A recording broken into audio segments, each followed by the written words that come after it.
Hey guys, it's Ethan from Zimmer Labs, and today's video is going to be on this MK1 that I just finished up for Chris. This is a Roman Props MK1 FX hilt done in the weathered finish. Really a beautiful hilt. I've done a number of these and I'm sure you guys have seen some of the videos, so I won't go into detail too much on the hilt itself. Pretty well known hilt at this point, but it's really well done. Gabe does a really great job with these. They're designed and engineered, and he's got everything perfect to make them as screen accurate as they possibly can be, while at the same time being incredibly well built. Really a nice finish, really well machined, lots of weight to it. It's a really nice piece. You hold this in your hand and, you know, it feels real for sure. My only quibble with this hilt is the little bottom piece that you have to pop off to access the on-off switch. Typically I will cut a small hole in here so that the on-off switch can be toggled without removing this. But Chris didn't want to do that, so I didn't. But other than that, this hilt is just fantastic. So let's jump in.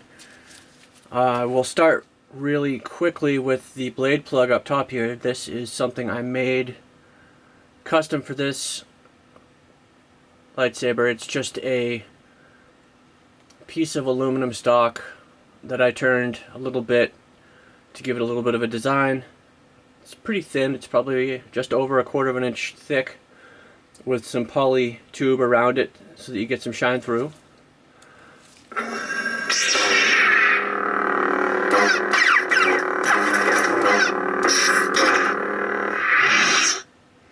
And I love how it turns on and turns off in a circle. Just a cool little extra detail.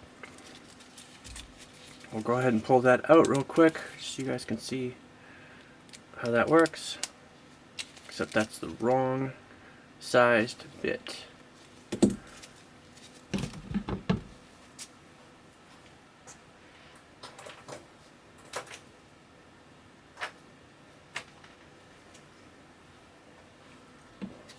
I think this is the right one.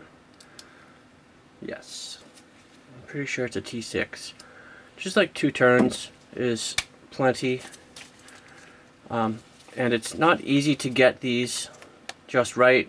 You want them to be tight, but loose enough that they'll come out with just a little bit of shaking and maybe a little tap, because there's nothing to grab onto. When this is in there, it's flush, so you can't pull it out. It has to come out on its own. But too loose and it won't fit right. So that's a little tricky, but a little practice makes perfect, and sanding it down, as you can see I did here, helps to make it slide out easier. It also diffuses the light a bit, which is nice. But as you can see, it's just a simple aluminum slug essentially. But it looks good, it looks the part. Inside there we have a Shtok Custom Worx Neopixel onboard blade connector with a custom made plexiglass diffusing piece over the pixels. Also, hopefully you guys can see, the pogo pins are the long length ones. I want to say these are 10 or 11 millimeter pins, maybe even 12. I personally like the longer pins because you have a bit more spring, not more spring, but more area that goes in and out on the spring. So it's a bit better for a better, sturdier connection to the blade. And then also, you may notice that the heat sink that's normally in there isn't. And that's because what I did was I cut the sidewalls of the heat sink off and then refinished the base so that a 1-inch blade can slide in here without having to worry about the heat sink, which allows us to have a 7/8 inch blade with a 1-inch adapter on this guy, which is key. And that heatsink serves no purpose if you're not doing an in-hilt LED like a quad Cree or a tri Cree or something like that, which would need a heatsink. These Neopixels don't need a heatsink. I think probably the best way to go about doing a video on this guy is to do a quick disassembly breakdown, kind of a teardown video, show you guys how this guy goes together. It's really pretty easy to do too. So it's got a Rudy Pando crystal chamber, twist, slide up on a spring, the Shtok Custom Worx brass crystal chamber,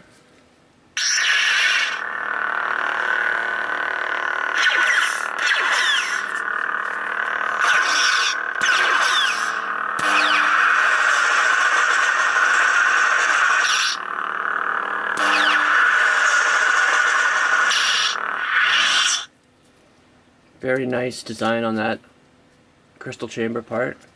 The Rudy Pando section here is, hopefully you can tell, is refinished, because that's a part that is not 100% beautifully finished. It's nicely machined, CNC'd, but the finish on the actual metal itself has some residual swirls from the small cutting elements that they use to cut the piece itself out. So a bit of sanding and polishing, and then a bit of acid wash to give it a little depth of character is definitely suggested here.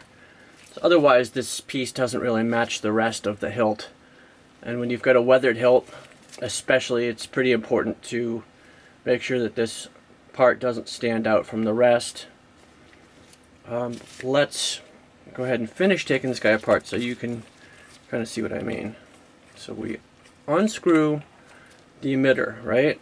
But not this section or this section. Unscrew it right here where it meets the grenade. And then this just pulls free because it's on header pins. So we can set this down now. We can dump out the spring. And then what we can do is release this set screw here. Just a couple turns,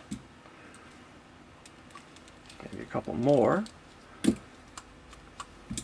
this the right bit? I think perhaps it is not.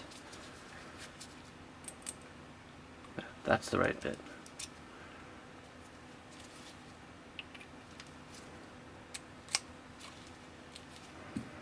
Just a couple turns, and then this grenade section just slides loose. Now this is held on here by this set screw, which goes into this C-shaped groove here, and that's how it locks on, and that's why it also twist slides and twist locks. So when it's like this, it goes here and then down and then back to lock open. But when you loosen the screw, then it just releases this whole piece. And this piece is a threaded section screwed into, and then I thread locked it onto this so it doesn't come unscrewed. That's also part of the Rudy Pando crystal chamber. Now we're left with the bottom half plus the internal components. To break this part down, you can unscrew the pommel, but really there's no point. You can unscrew this bottom grenade section and take the pommel off with it.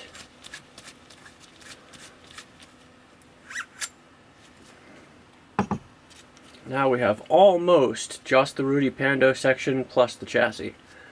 Now to finish breaking it down, you want to remove these transistors, and they are screwed in.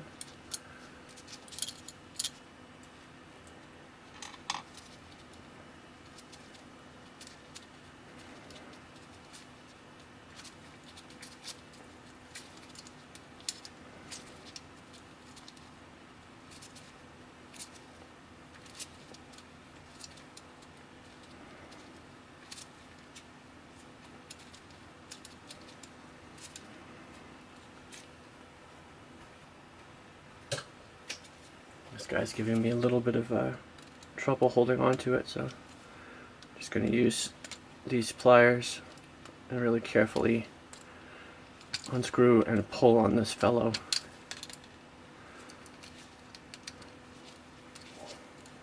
There, once you've got those two removed, you want to unlock the clamp section here by popping it up, sliding the bubble strip up. Oh, but I forgot. So that's double-sided taped in. So we can still remove it, but it takes a little bit more of a push than usual. And why I double-side tape it in, just a tiny bit of tape here and here. And that keeps it from moving around or being loose. But it needs to be a little bit loose in order to have decent action on these two buttons. I've got two momentary switches, auxiliary and power. And unless that bubble strip has some play in it, then when you try to push, you're not going to feel the button get pushed, and it may not even push it at all. So let me show you guys real quick what I mean by that before we go further. The bubble strip in and get it right where you want it. Lock it.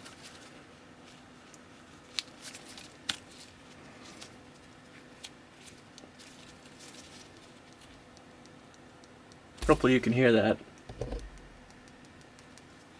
That's really good action, especially for this hilt. This is not a hilt that's typical for having great action on the buttons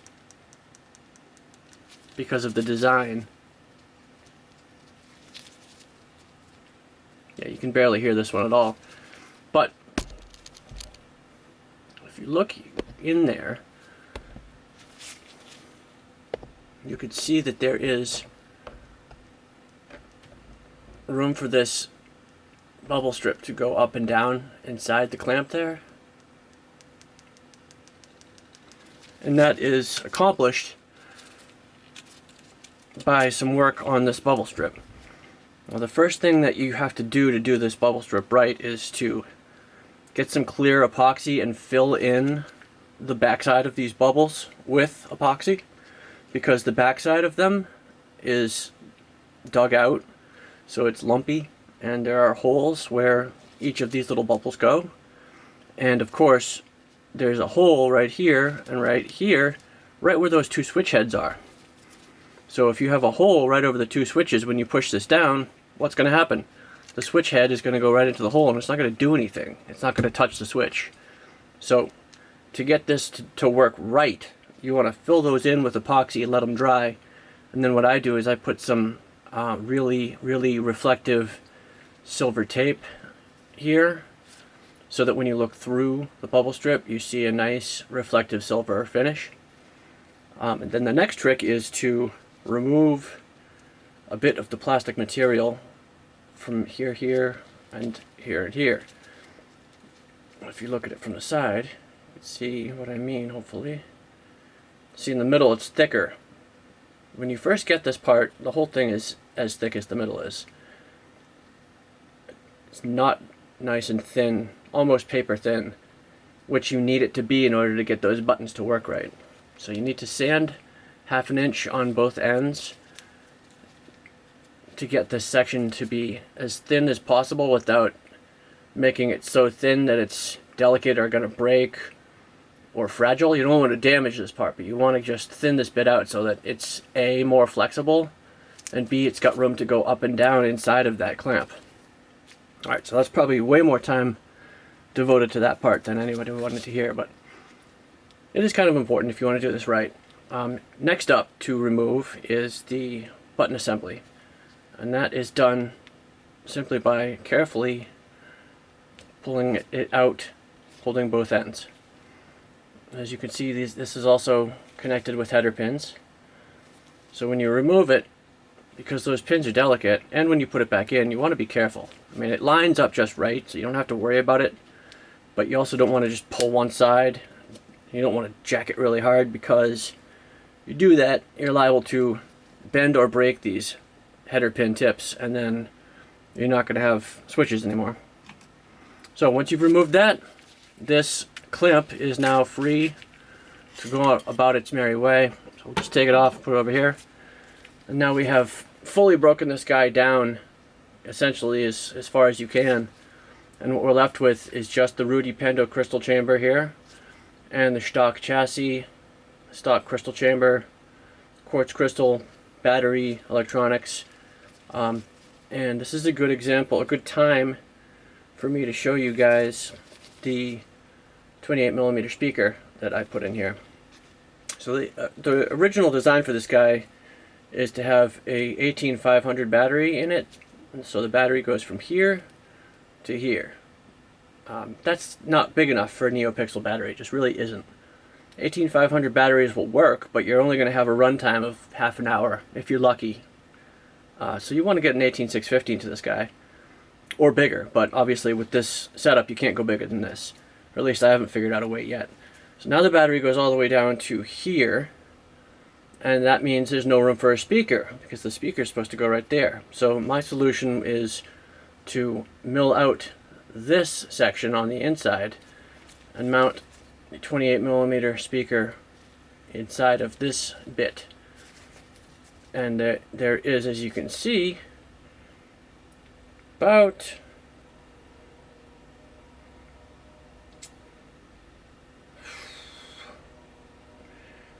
it's more than 1/8 of an inch. It's 1/8 of an inch plus another 1/2 of an 1/8 of an inch. So what's that work out to? 3/16 of an inch? Probably, between the battery and the speaker, and that's enough, even though the speaker really moves because it's a bass speaker.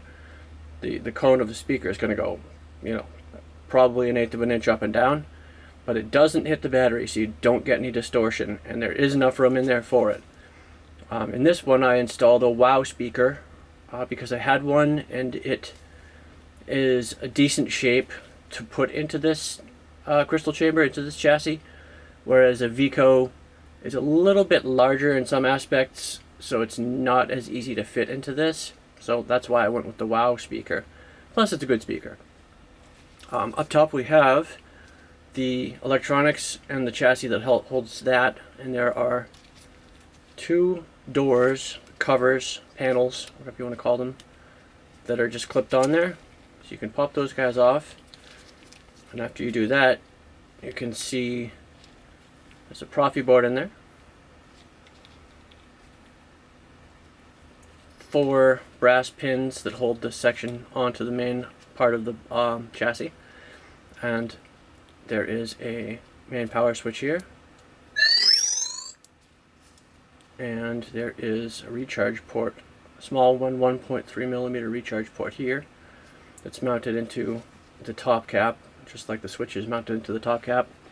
Now this chassis that Chris actually had already purchased and sent to me for this build was a chassis that was printed and designed to hold an NEC Spark 3 or Igniter 3 or something like that. It's not a Proffieboard chassis, which meant that I had to do some modifying to this end piece here in order to get the SD and USB access. And for that reason, the SD card sticks out a little bit, but it doesn't affect anything. It doesn't bump into the end cap or anything. So aside from the fact that it looks like it's sticking out a bit much, there's no real issues there.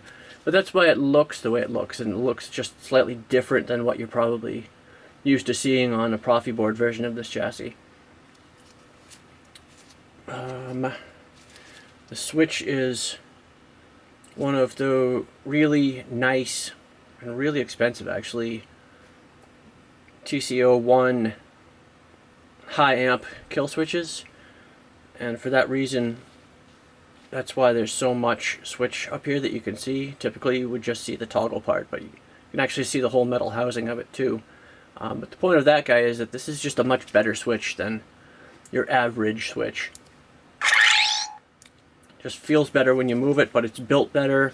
It's built to last. Switches are probably the thing that break most often on a Neopixel lightsaber, because the switches that most of us use are, while they're good switches, they're not rated to 10 amps or even 3-4 amps. They're probably rated to 1 amp or half an amp, and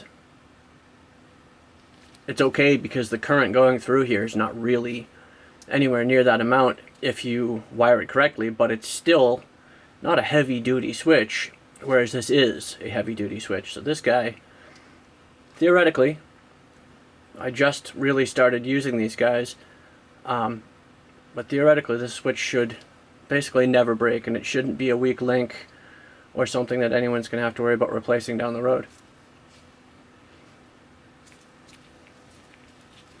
Now, as far as the crystal chamber goes, I'll fire it up.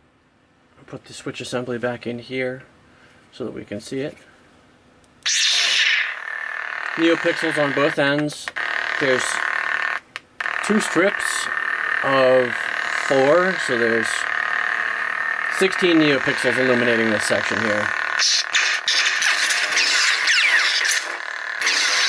And you can tell it's really well lit.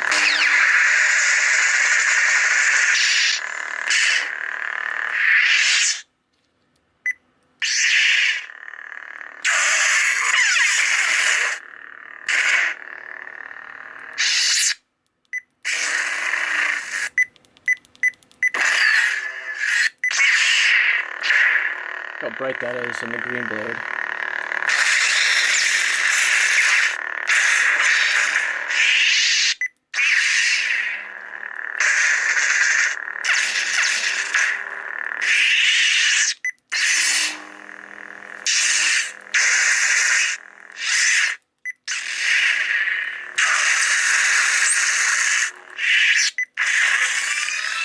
I think the fire blade is probably my favorite for checking out the crystal chamber.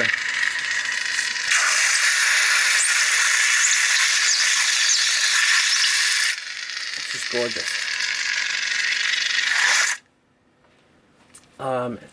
And now I'd say we should put it back together, and I'll put the blade in, show you guys the blades, and then we'll call it a video. But actually, before I do, I'll show you one other thing. This Rudy Pando crystal chamber is really a nice piece. It's great design, and it's awesome that he makes them. But there are a few things about it that I like to change. Number one, this section right here, as you can see, that I have taken that lip that goes straight around here and ground it down.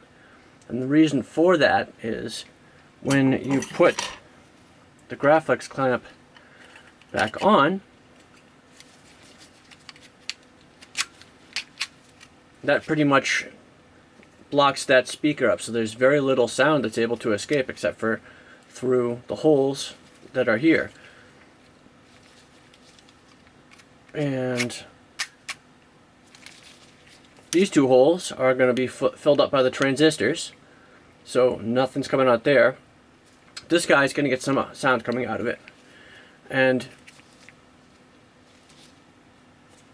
no, alright, that's why. It's backwards. I'm sorry. Ignore me. Alright, so as I was trying to explain, these 2 are going to have transistors in them, so no sound's going to come out. Over here, these guys really don't get much sound coming out of them because this channel of aluminum blocks is basically put right in front of the 2 holes, so very little sound's going to come out of it. So this horizontal slash is really the only place for sound to come out. And if you don't grind this section right here down, that's what it looks like. It's a blocked hole. So if you simply grind that down at an angle, you get a nice wide vent, like a nice wide mouth for the sound to come out right there. And if you angle it, like I've done here, so it's kind of concave, diagonally sanded away, it actually acts as a kind of a wave guide, so it kind of guides the sound out of there. And that really does make a huge difference in the level of audio and the level of volume that comes from the speaker and is heard once this is covered up. Alright, so once we've got that done, go ahead and put the transistors back on.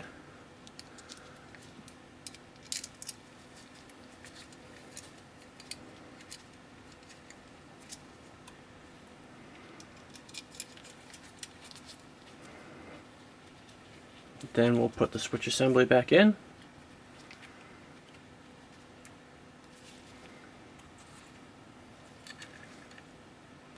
the bubble strip back over the buttons.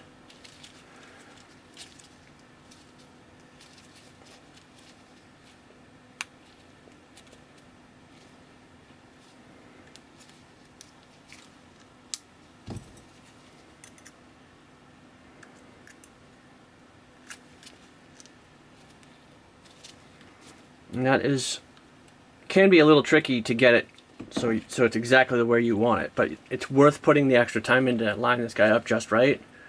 And then what I do is I push this down while I'm locking this lever, and that locks the switch section, the switch chassis component, in place so that the switch action is just where you want it. Hopefully you guys can hear that. If you don't, and then you lock it down, then this assembly may be up a little bit higher, so you don't get the same action. So just a pro tip, when you're putting this guy back together, push this down and hold that button down as you lock it.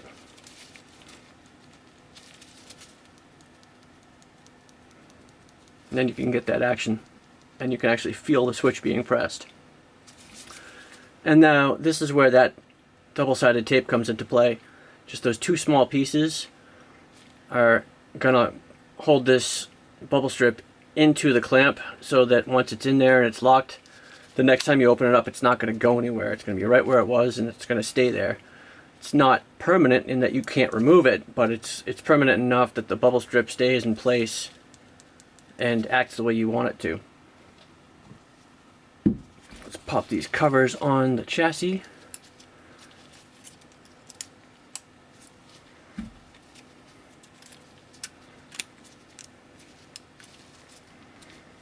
And let's pop the bottom pommel section on, screw it down.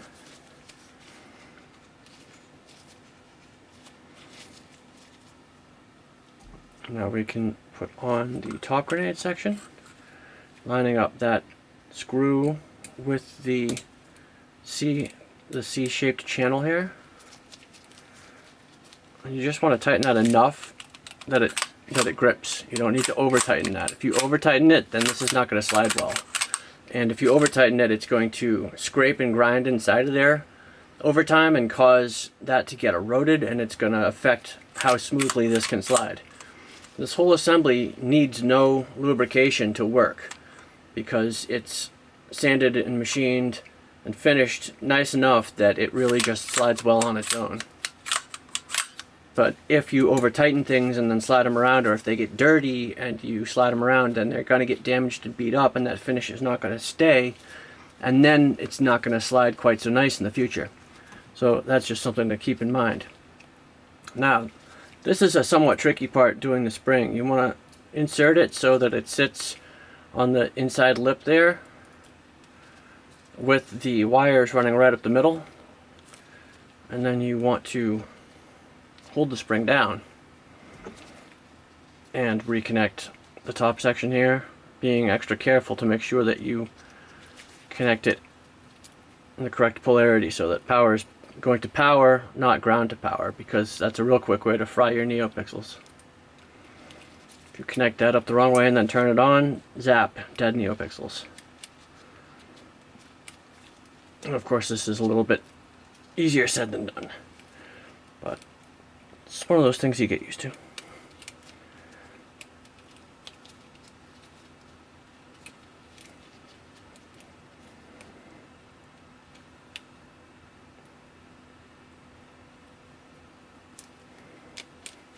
And then once you've got it connected, if your wires are the right length, there should be just enough slack that the spring can be fully extended without unplugging this connection, but no more slack than that, because it'll get twisted up in the spring when it goes back and forth, and then it's going to end up breaking the wire or just getting wrapped up and unplugging this plug, and that's just, you don't want to do that.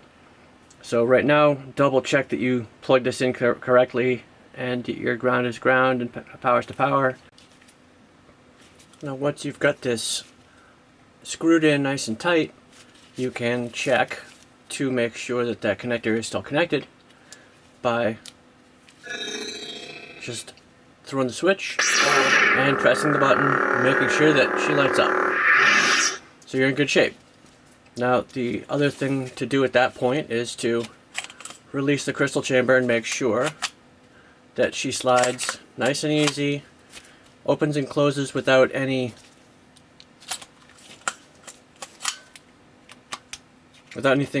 you know, getting kinked or getting in the way. And you want to make sure that this screw is not too tight, because if it's too tight, then it's going to slowly grind away at that channel in there and kind of wear it away and cause little bits of metal to get inside here, and that's going to, over time, it's just going to kind of damage the entire finish of this section. And this slides perfectly as it is, without any need for lubrication or grease or oil or anything like that, and you don't want to mess that up to a point where it doesn't slide very well anymore.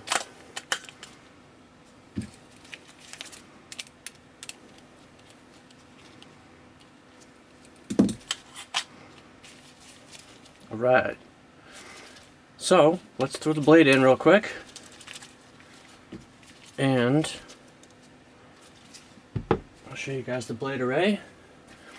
We've got a 7/8 inch blade with a 1-inch adapter. It's just about 32.5 inches long, with a 1/2 inch that goes into the emitter here, and then 32 inches that's going to be sticking out of the top of the lightsaber. You want to have this, when you build the blade, this is one of the trickiest blades to build as far as a Neopixel blade goes, because as you can see, the blade connector itself has to be recessed inside the blade. Because of the way the blade connector and the emitter is, because it's sitting in there. I mean, you could have this so that the blade adapter is further up and blade connector is just on the bottom of the blade, but it would only go in, you're talking just over 1/4 inch in, and that wouldn't really hold very well. So if you do it correctly and you do it this way, the whole blade adapter will go all the way in, so it is actually even further in than flush with the emitter. So the blade connector is now inside the blade, but that allows for a much more stable, sturdy blade connection, because that metal adapter is all the way 100% within the emitter, so that there's no wiggle to it and it's not going to slip out on you. Let's fire it up. First blade is a nice bright blue.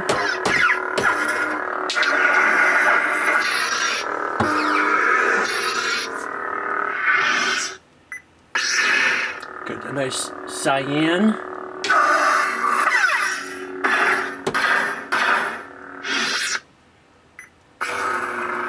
This is a cool blue.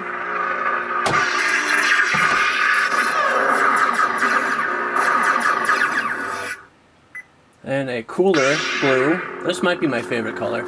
Look at the reflection in the monitor. That's the color that it really is in real life. That's as true to the original movies as you're gonna get, really, without just going into pure white. But it's essentially like a really, really, really cool white, like a 7,000 Kelvin, super hyper cool white.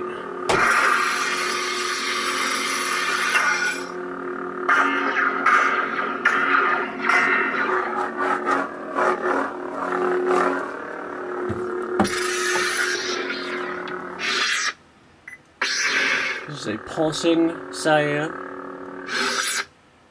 and then this is the turbine blade. No, it's the electricity blade.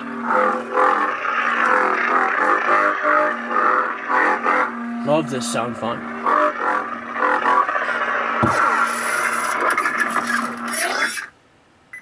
Now this is the turbine blade.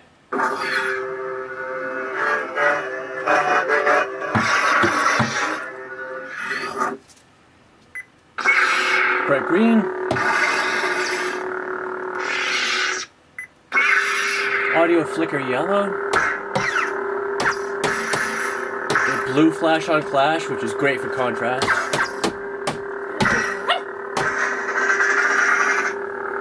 And then we've got purple and red and fire blade.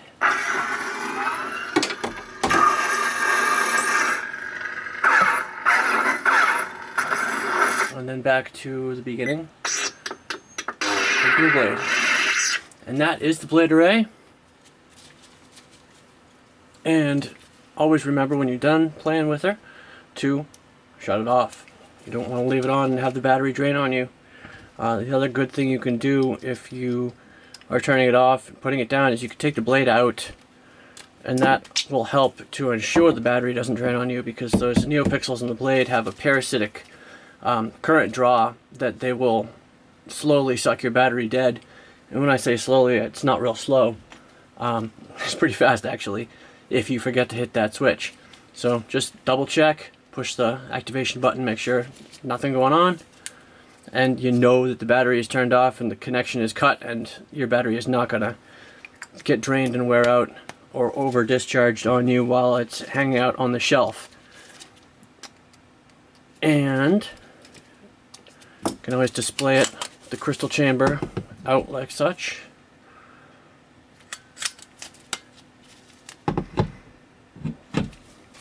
And that is just about that.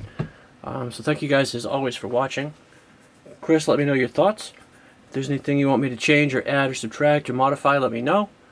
And stay tuned. Got some huge batch of parts coming in tomorrow. Hopefully they'll be here tomorrow for the Ventress hilts that I've been dying to build. These are going to be straight custom, crystal chamber, crystal reveal, but totally unique custom build, because there are no current designs for that hilt yet, but I'm going to come up with something fun. So stay tuned for those.